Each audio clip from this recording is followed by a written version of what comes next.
Hello students, welcome in the biology lecture. So last time we discussed about the back cross and test cross. So what is back cross? The cross of F1 hybrid with any of two parent called as back cross. And what is meant by test cross? The cross of F1 hybrid with homozygous recessive parent is called as test cross. So these are the two definitions of crosses like back cross and test cross. Now today we are going to discuss about the deviations of Mendel's finding.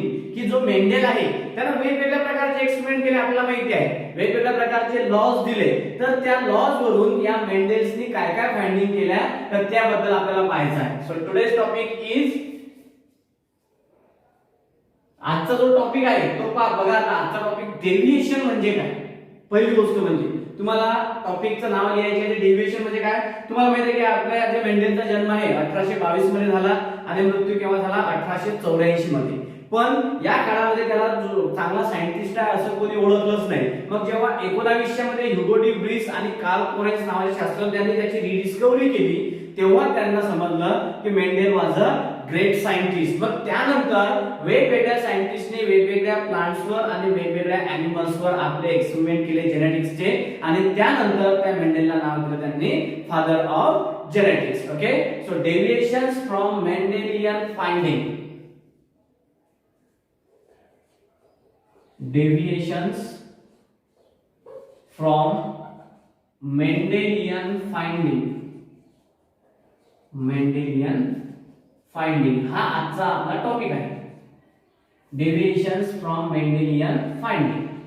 मेंडेलने ज्या ज्या गोष्टीला शोध लावला त्याच्यावरून वेगवेगळ्या प्रकारचे deviations तयार करण्यात आले. बघा आता काय तर सुरुवात कशी करायची. On the basis of Mendel's experiment, on the basis of Mendel experiments on garden pea plant, on garden pea plant, many deviations were arrived. Many deviations where arrived. बघा आता वेगवेगळ्या प्रकारचे डेव्हिएशन्स त्यामध्ये निघाले. कशापासून की मेंडेल्स, तुम्हाला माहिती आहे की Mendels perform the experiment on garden pea plant. So few generalization पण आपण म्हणू शकतो किंवा फ्यू जनरलायझेशन वेअर अराइव्ड असं आपण लिहू. मेनी डेव्हिएशन्स पेक्षा few generalisation, few generalisation. Generalisation म्हणजे आपण त्याला निष्कर्ष पण म्हणू शकतो.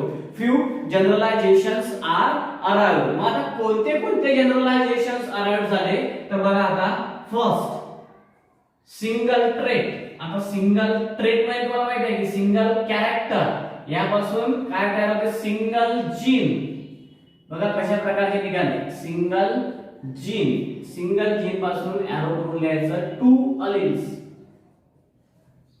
टू अलिल्स. आणखी दुसरं जनरलायझेशन कोणतं आहे बघा आता two alleles shows,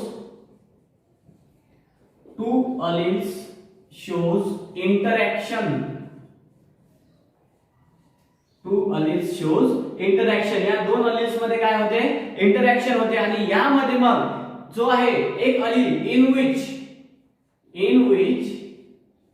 one is completely dominant. एक कसा असते त्यामधला completely dominant. बघा आपण क्रॉस पाहिलेलाच आहे. कॅपिटल टी आणि स्मॉल टी मधला एक जो कॅपिटल टी आहे हा कम्प्लिटली कसा असते डॉमिनंट असते. बघा मग आता तिसरं त्यामध्ये जनरलायझेशन कोणतं निघालं काय म्हटलं आपण single trait, single gene, two alleles. बघा आता हे जे जीन्स आहे हे जीन्स कुठं असतात. आता genes are present on the chromosome separately. बघा genes for different trait, genes for different trait are present on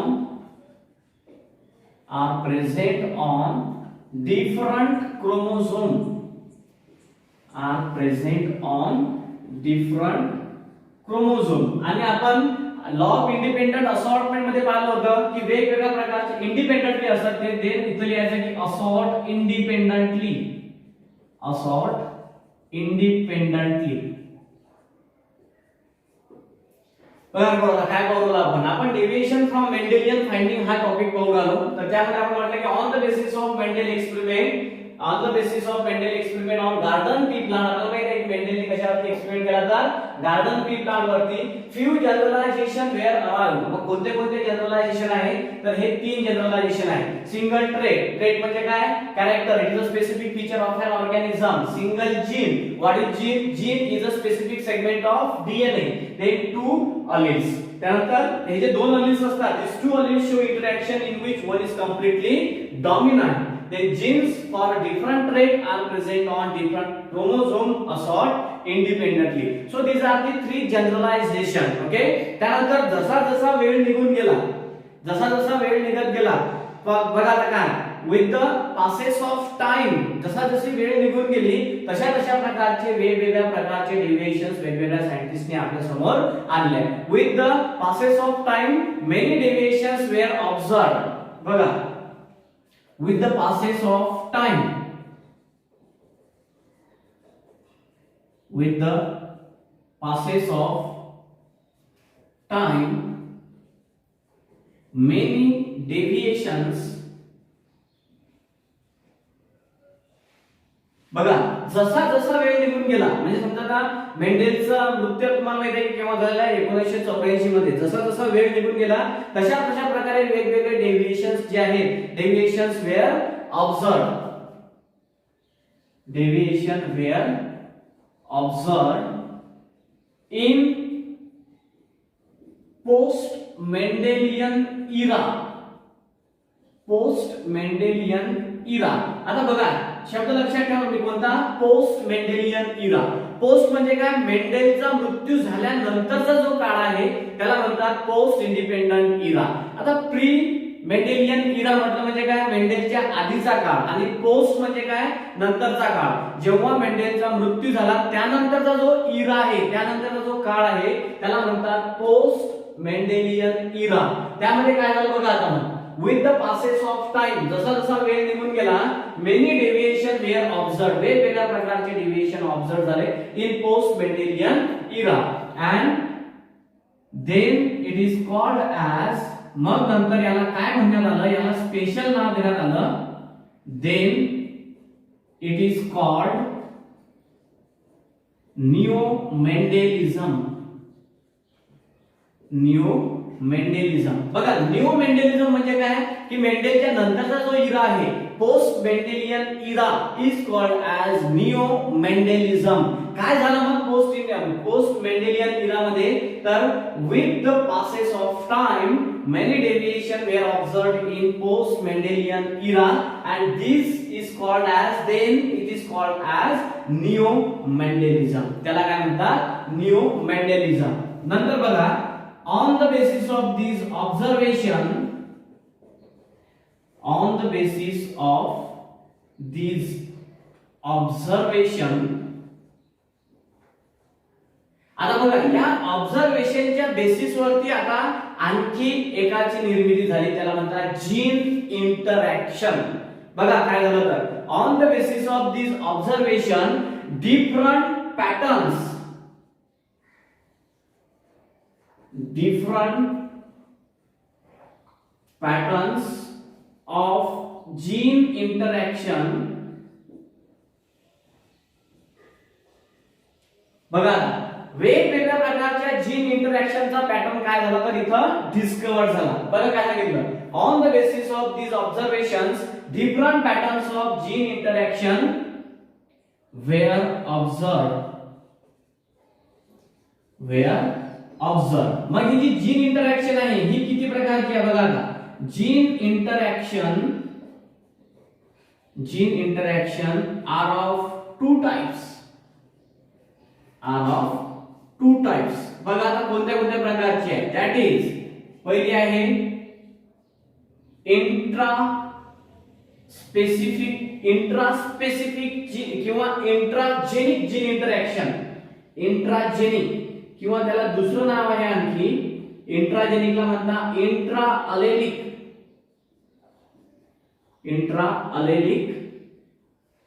intragenic interaction.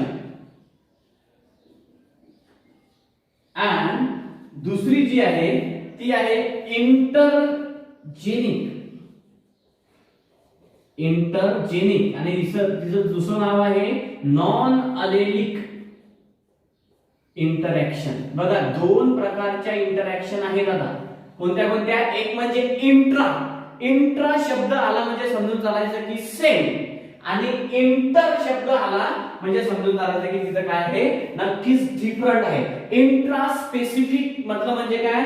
Intra specific म्हणजे सारख्या स्पेसिफिक मधली इंटरॅक्शन, किंवा इथं आपण शब्द म्हटला की इंट्राजेनिक म्हणजे सारख्या जीन्स मध्ये होणारे इंटरॅक्शन याला म्हणतात इंट्राजेनिक, आणि डिफरंट जीन मध्ये होणारे इंटरॅक्शन त्याला म्हणतात intergenic. Okay, so we going to discuss about the first interaction and that is intragenic,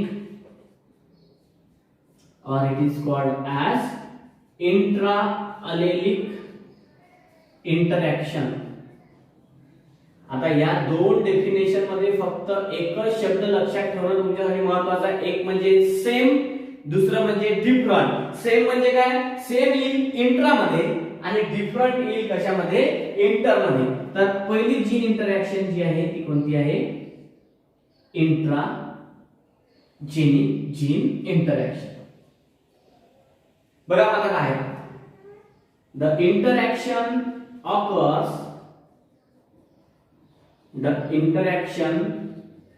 occurs between, बघा आता कोणाकोणामध्ये.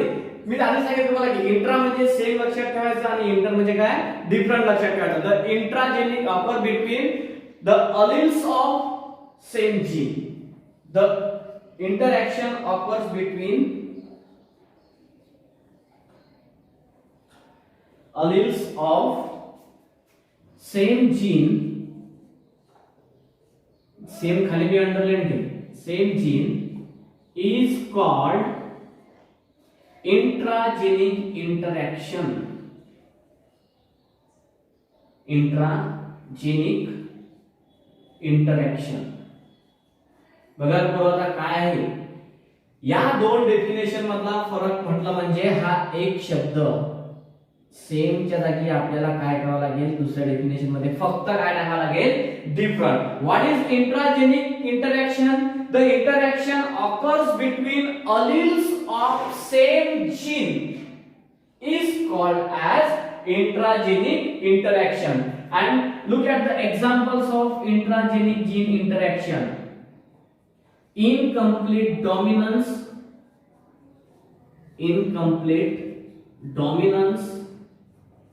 त्यानंतर आहे कोडॉमिनन्स, त्यानंतर आहे multiple अलिल्स. These are the three example of intragenic interaction. Now what about the intergenic interaction? इंटरजेनिकला आपण दुसरं नाव पण सांगितलेलं आहे. कोणतं आहे? Non allelic interaction. बघा आता मी एका शब्दामध्ये चेंज सांगितलेला तुम्हाला पुढे करावं लागते फक्त. तर सेमच्या जागी फक्त आपल्याला कुठं काय करावं लागतं? तिथं डिफरंट आणि एक्झाम्पल बदलते. बघा द इंटरॅक्शन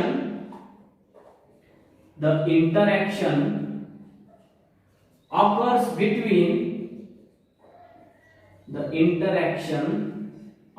between alleles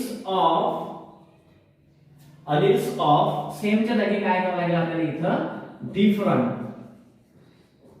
बघा सेम च्या जागी आपण कोणता शब्द टाकला?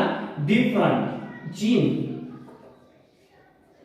इज कॉल्ड, त्यालाच काय म्हणतात? त्याला म्हणतात इंटरजेनिक. बघा इंट्रा आणि कोणता? एक बघा इथं फक्त ए चा आणि ई चा फरक आहे. Intragenic intergenic same different. Intergenic gene interaction.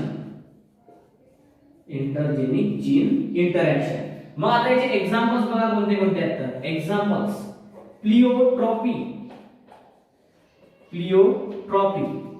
Then polygene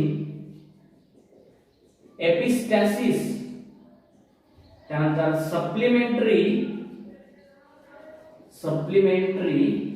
and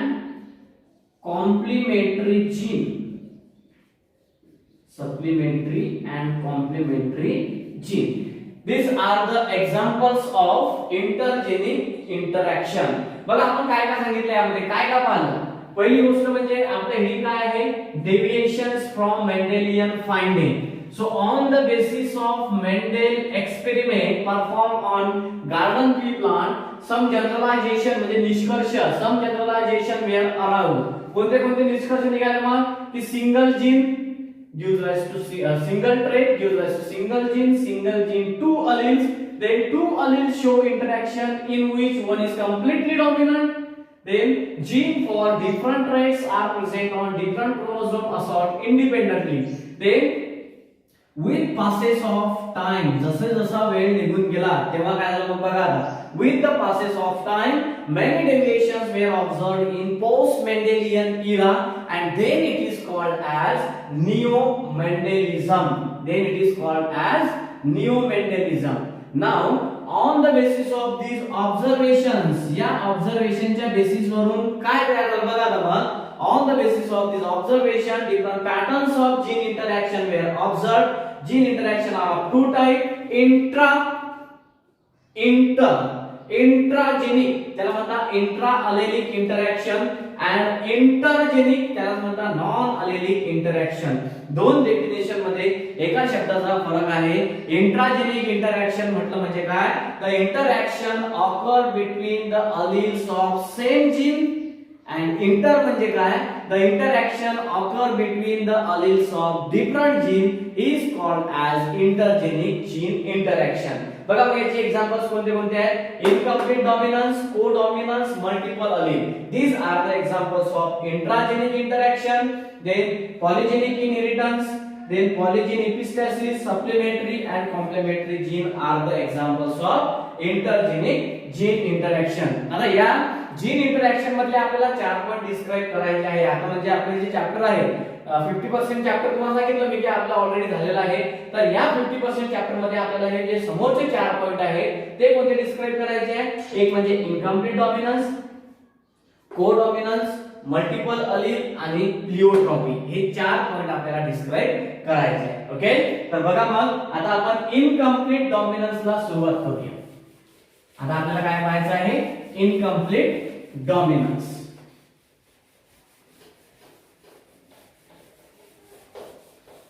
चार पॉइंट पैकी आपल्याला आता इनकम्प्लीट डॉमिनन्स पाहू, त्यानंतर मग कोडॉमिनन्स पाहू, मल्टिपल अलील्स, प्लिओट्रॉपी असे 4 पॉइंट्स आपल्याला डिस्क्राइब करायचे आहेत.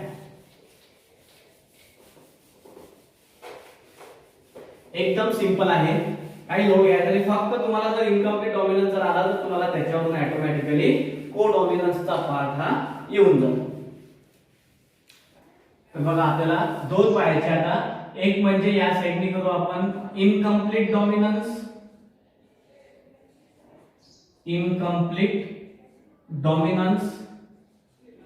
सायमल्टेनियसली आपण दोन्ही बघू, इनकम्प्लीट आणि जे आहे आपलं कोडॉमिनन्स, हे दोन्ही आपण ऍट अ टाइम सायमल्टेनियसली दोन्ही पण पाहू.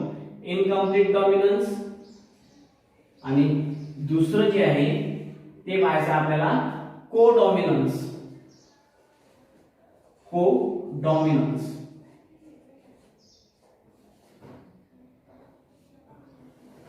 इनकम्प्लीट डॉमिनन्स आणि कोडॉमिनन्स. तर सुरुवातीला आपण याची डेफिनेशन पाहू, नंतर त्याचा एक्झाम्पल पाहू. So what is meant by the incomplete dominance? बघा याची डेफिनेशन पाहायची, नंतर कोडॉमिनन्स ची डेफिनेशन पाहायची. यांच्यामध्येही एकेका शब्दामध्ये फरक आहे फक्त.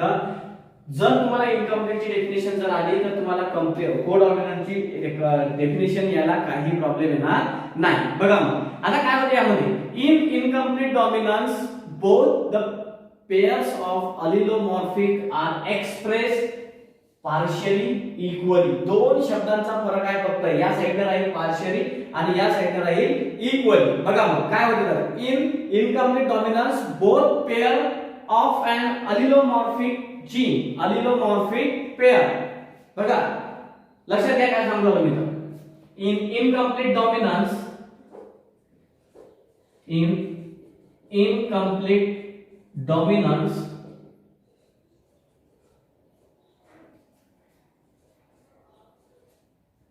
both the pairs of allelomorph, both the pair of allelomorph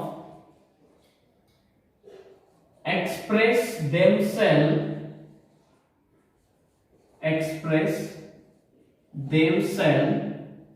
partially. बघा शब्द लक्षात ठेवा कोणता, पार्शियली. आता इकडे शब्द फक्त आपल्याला इक्वली टाकावा लागेल. काय होते, in incomplete dominance both the pair of allelomorph express themselves partially. So what happened in the codominance? In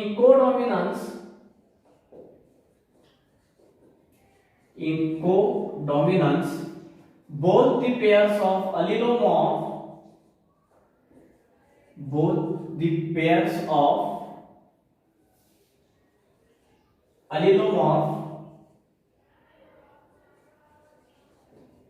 allelomorphs express themselves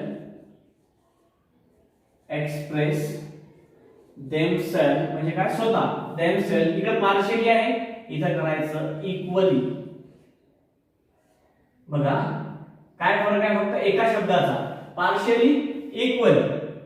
In incomplete dominance both the pairs of allelomorph express themselves partially. In codominance both the pairs of allelomorphs express themselves equally. मग आता याचं जे classic example आहे बघा कोणता आहे, classic example of incomplete dominance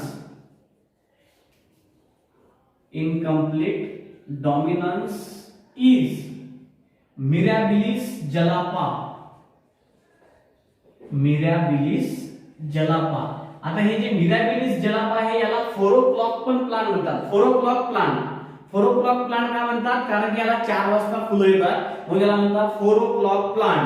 and Mirabilis jalapa is the botanical name of that 4 o'clock plant. So the classical example of incomplete dominance is Mirabilis jalapa. There are 2 types, याचे 2 types असतात बघा. There are 2 types. आता हे जे पहिलं आहे बघा, one with red म्हणजे याला कॅपिटल आर फ्लावर. वन एक जे प्लांट आहे ते कोणता आहे, रेड फ्लावरचा आहे. अँड अदर इज कोणतं, व्हाईट. मग काय, स्मॉल आर व्हाईट फ्लावर. 2 आहेत, एक कोणता आहे, आपल्याला क्रॉसिंग कशी करायची आहे, रेड आणि व्हाईटची क्रॉसिंग करायची. बघा 2 प्लांट घेतले आपण मिराबिलिस जलापाचे, त्याला एकाला फ्लावर आहे रेड कलरचं आणि दुसऱ्याला फ्लावर आहे व्हाईट कलरचं. या दोघांचं आपल्याला आता क्रॉसिंग करायचं आहे. मग काय करावे बघा, when red that is capital R flower is crossed with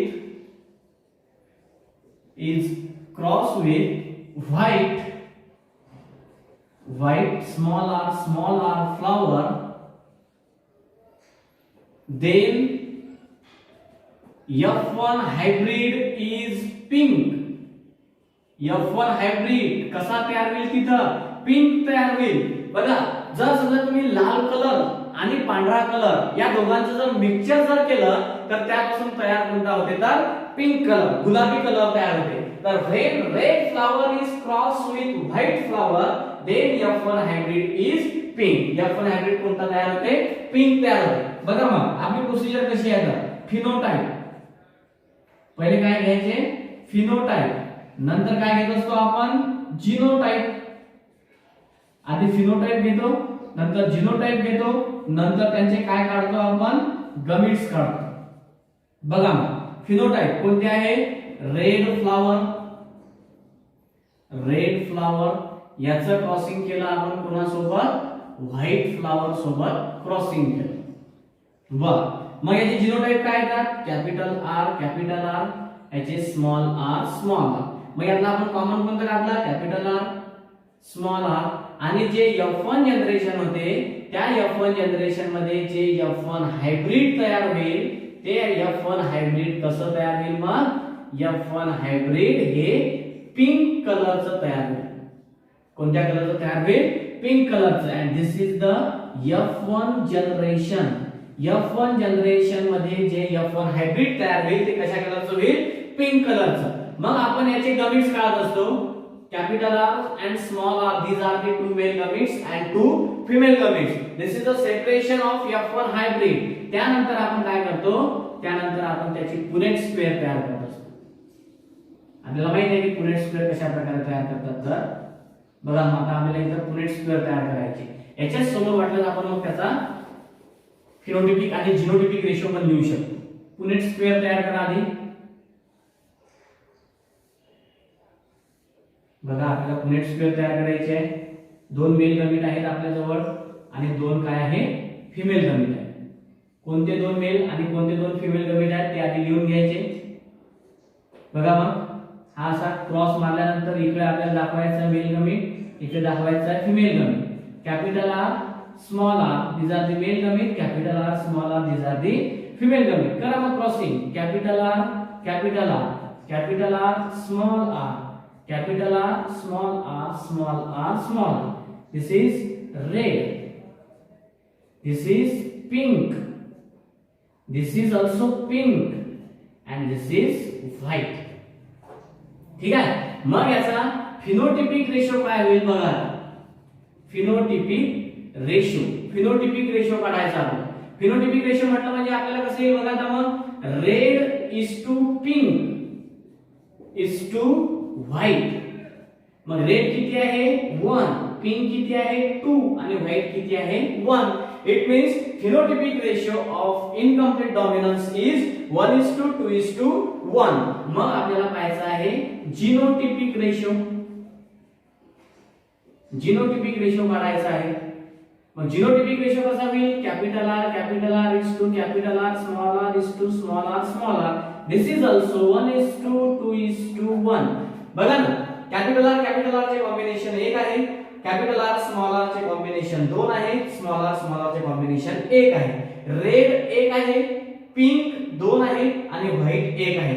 it means in incomplete dominance phenotypic ratio and genotypic ratio is same.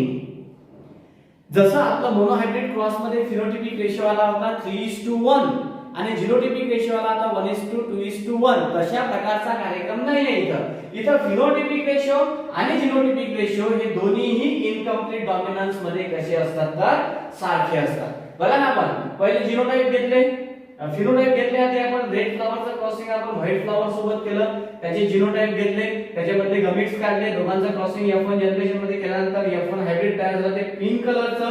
इथं आपण काय केलं, त्यांचं सेल्फिंग. इथं वाटलं आपण लिहिणार आहे की सेल्फिंग ऑफ F1 हायब्रिड. इथं capital R, small R.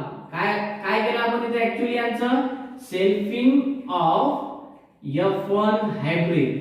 F1 हायब्रिडचं काय केलं आपण तिथं सेल्फिंग केलं आणि आपल्याला दोन गमिट्स मिळाले, दोन मेल गमिट्स आणि दोन फिमेल गमिट्स. आपण पुनेट स्क्वेअर मध्ये घेतले, त्यांचा आपण क्रॉस केला आणि त्याच्यावर आपल्याला जिनोटिपिक आणि फिनोटिपिक रेशो हा मिळाला. ठीक आहे. तर हे झालं classical example of incomplete dominance. Now what about the classical examples of codominance. बघा, जर तुम्हाला जर समजा इनकम्प्लीट डॉमिनन्स जर आला तर कोडॉमिनन्स काहीच कठीण जाणार नाही. Classical example of codominance is. आता याचं कोणतं आहे तर याचं आहे coat colour in cattle. Cattle म्हणजे काय, गुरढोरं. आणि कोट कलर म्हणजे काय, त्यांचा जो कलर असते, ज्या केसांचा जो कलर असते. समजा तुम्हाला माहित आहे की आपला गाय बैल आहे, तर गाय समजा लाल कलरची असते, पांढऱ्या कलरची असते, धामण्या कलरची असते, सोनाऱ्या कलरची असते. आता सोनारा कलर आणि धामणा कलर तुम्ही जर बारकाईने जर केअरफुली जर ऑब्झर्व जर केला, there is a mixing of red colour and white colour. पण कोणती गाय पिंक कलरची नसते. तुम्ही म्हणता किंवा रेड कलरचा बैल आहे आणि व्हाईट कलरची गाय आहे, मग यांचं मेटिंग झाल्यानंतर त्यांचं पिल्लू काय गुलाबी कलरचं तयार होईल काय, गुलाबी कलरचं कधीच तयार होत नाही. Because they express equally. लाल डाग वेगळे असतात तर पांढरे डाग वेगळे असतात. त्याला म्हणतो आपण बहाडी गाय, बहाडा गोरा, किंवा सोनारी गाय, सोनारा गोरा. कधीच त्याच्यामध्ये मिक्स होत नाही. इथं ते मिक्स होतात आणि पिंक तयार होते, इकडे मिक्स होणार नाही. मग बघा आता याच्यामध्ये दोन व्हरायटी आहेत, जसे इथं आहे, इथं पण लिहायचं there are two type, there are two types. आता इथं कोणते कोणते टाइप्स आहेत ते पाहायचं आपल्याला. वन विथ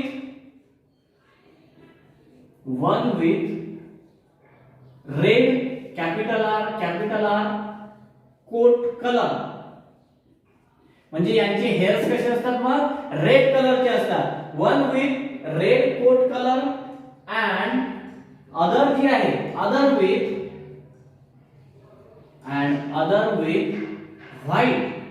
आता इथं व्हाईट ला स्मॉल आर नाही करायचं, कॅपिटल डब्ल्यू इथं लक्ष द्या करू. जसं आपण इथं रेडला कॅपिटल आर घेतलं आणि व्हाईटला स्मॉल आर घेतलं, तसं या कोडॉमिनन्स मध्ये अजिबात करायचं नाही. रेड साठी कॅपिटल आर आणि व्हाईट साठी कॅपिटल डब्ल्यू. ओके. मग बघा आता when red capital R coat colour cattle cross with कोणासोबत, white. that is capital W coat color cattle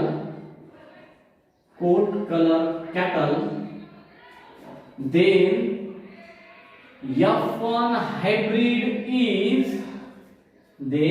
F1 hybrid is रोन म्हणजे काय, तर कॅपिटल आर कॅपिटल डब्ल्यू याला म्हणतात रोन. आणि इथे जे आपण पिंक केलं होतं, या पिंकला कोणता म्हणतात, कॅपिटल आर स्मॉल आर. इथे जेव्हा क्रॉसिंग केलं आपण रेड आणि व्हाईट कलरच्या फ्लॉवर मध्ये, तर F1 हायब्रिड हा कसा होता, पिंक होता, आहे ना. इथं केल्यानंतर बघा ना, मग इथं कोणता झाला, F1 hybrid is Ron colour म्हणजे बहाडा कलरची गाय, बहाडा कलरचा बैल तुम्ही पाहिलेला आहे की ज्यामध्ये लाल ठिपके असतात आणि पांढरे ठिपके असतात. पांढऱ्या कलरवरती लाल कलरचे ठिपके असतात, त्याला म्हणतो आपण बहाडा गाय किंवा मग बहाडा बैल म्हणतो आपण त्याला. ठीक आहे, तर त्याला म्हणतात रोन कलर. मग तशाच प्रकारे यांचं पण करायचं फिनोटाइप. पाहूया आपण आता, हे थोडं वेगळ्या प्रकारचं करायचं. ठीक आहे, फिनोटाइप कोणतं घेतलं आपण, रेड कोट कलर याचं क्रॉसिंग केलं आपण व्हाईट कोट कलर सोबत. बघा हे थोडं वेगळं करायचं ना. जिनोटाइप कसे बघा, जिनोटाइप काय राहतील याचे, जिनोटाइप राहतील कॅपिटल आर याचे राहतील कॅपिटल डब्ल्यू. ओके. मग यातले गमिट्स काढायचे, काढूया आपण. Gametes capital R cross with capital W. मग याचं बघा हे अशा प्रकारचे आपल्याला तयार करावं लागतात. आर डब्ल्यू आणि इकडे पण तयार करावं लागते आर डब्ल्यू. बघा थोडा फरक आहे याच्यामध्ये. कशा प्रकारचं क्रॉसिंग करायचं ते सांगतो मी तुम्हाला. इकडे आर डब्ल्यू, इकडे आर डब्ल्यू झाले दोन. मग यांचे गमिट्स काढायचे, याचे गमिट्स असे वेगळे निघतील, आर डब्ल्यू आणि याचे पण निघतील आर डब्ल्यू.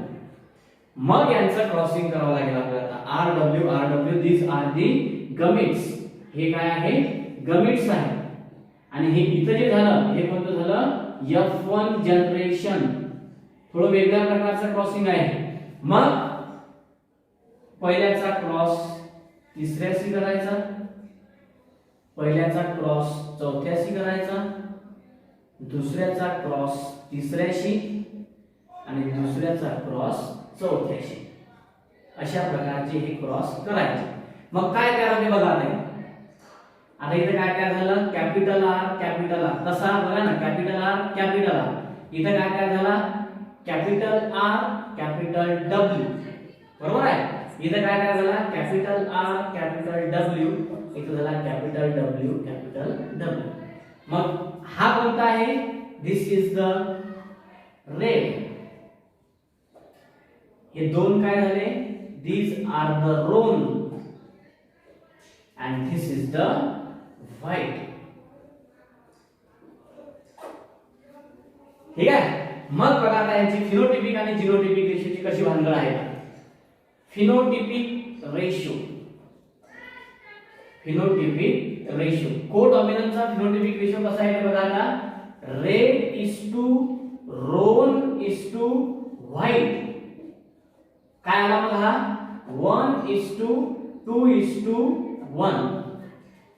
रेड किती आहे 1, रोन किती आहे 2 आणि व्हाईट किती आहे 1 आहे. त्यानंतर जिनोटिपिक रेशो बघा यांचा आता जिनोटिपिक रेशो कसा आहे, capital R is to capital R capital W is to capital W. Again 1:2:1.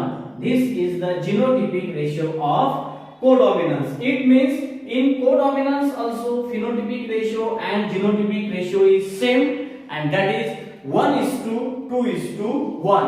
It means the phenotypic and genotypic ratio of incomplete dominance and codominance are same.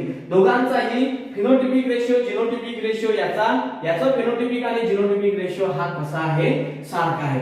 Incomplete डॉमिनन्सचा आणि कोडॉमिनन्सचा phenotypic आणि genotypic ratio हा सारखा असते, पण त्यामध्ये जे आहे बघा काय, in incomplete dominance both the pairs of allelomorph express partially and here equally. तिकडे कसे एक्सप्रेस होतात ते पार्शियली एक्सप्रेस होतात आणि इकडे कसे एक्सप्रेस होतात तर इक्वली एक्सप्रेस होतात. So this are the two intragenic interaction, that is incomplete dominance and codominance. तर हे पूर्ण डिटेल झालं इनकम्प्लीट डॉमिनन्सचं आणि हे कशात झालं तर कोडॉमिनन्सचं. Okay, so the remaining portion of this chapter, that is multiple alleles, we will see in the next lecture.